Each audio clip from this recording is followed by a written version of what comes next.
All right, in today's mobility moment, I am leaving the golf course. I played 9 holes. I was planning to play 18, and this is the segue in which I'm going to speak today. And so this applies to the general population, but it also kind of applies to athletes, I think, too. Probably a little bit more, but we'll see where this goes. So I do 2 activities in my sports for the most part. I'm a grappler, jiu-jitsu player, and I'm a golfer. If you understand anything about fashion, excuse me, I'm very allergy. Like that's kind of getting me today.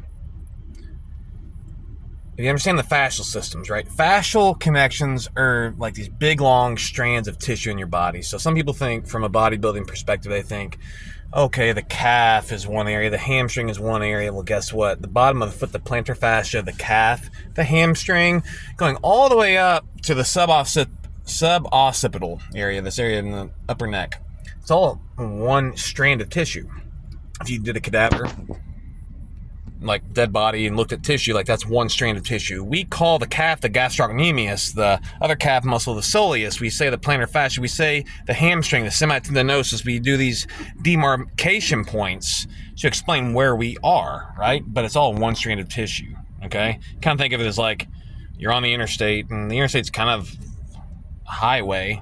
These are like highways in the body, right?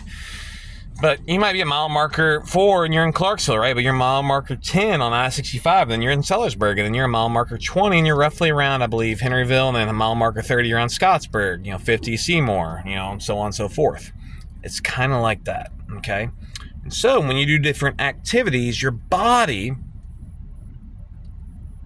adapts to those activities. So if you play a lot of golf, your tissue is going to reflect like that of a golfer. So the reason why most golfers don't look real balled up, and like even the muscular ones, they don't look super balled up and muscular, right? Like a few people offhand, like I could think of that are muscular golfers, like Brooks Koepka,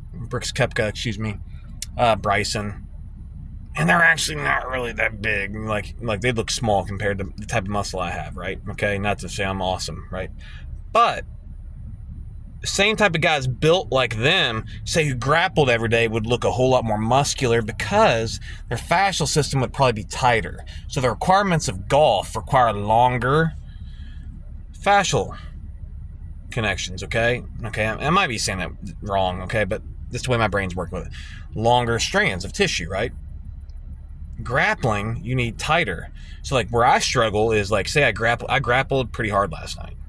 And so it's kind of got my biceps and my forearms tighter to where like straightening my elbows, right? The connection into my wrist to like be whippy in certain parts of my body got all tight and short in these fascial planes, right? And then to play golf, I need to be longer. And as such, I didn't play golf the way I wanted to today. I played bogey golf for 9 holes. It's like it's almost like the equivalent of like I'm hurt out here. Like my body's not moving to be a golfer. Warmed up on the range, hit, okay. I was like, okay, I'm gonna be good out here. And then no, it just didn't happen. My body like went in the grappler body, just got all tight. So I just called it after 9 holes. I'm gonna go get a massage because it's gonna help lengthen me out a little bit. Now I know that like my golf pursuits necessarily aren't gonna hurt my grappling pursuits, but my grappling pursuits probably like hinder my golf for sure. Right? Like lengthening it out for golf actually probably helps me for grappling, where I don't feel overused as a grappler.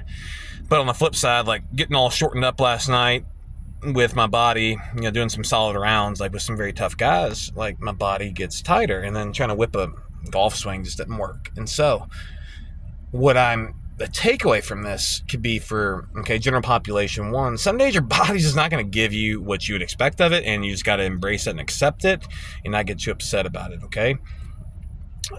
If you're all about training for health, if it's on the schedule and it's a very doable health practice, go do it, right? But if you're an athlete and you got something on the schedule because you think that's what, like, I got to do this to get to this result, but your body's like saying, no, sir, you got to know yourself. And this is something I was talking to with a friend in the steam room today. Know thyself, meaning, okay, if you are wired to be, say, type A, go-getter, like knock it down, get it knocked off the list, and your body, mind, your nervous system, whatever, is saying, hey, no, maybe don't, you're tired, then take rest, okay? If you're wired to be more of a procrastinator, type B, lazy, it's on the list, you're like, then you probably need to do it. Okay? Know thyself. Okay? And the best way to know thyself, I think, is, I don't want to get on pulpit, okay? I'm probably a born-again Christian now, right? You can't dispute the resurrection of Jesus, okay? So you got to be, to me, you got to be a Christian. You can't dispute it. It's mathematically basically impossible that he was definitely alive and he was definitely resurrected, okay? But I must say, I don't know where I was going with that. But I was going to make a point there.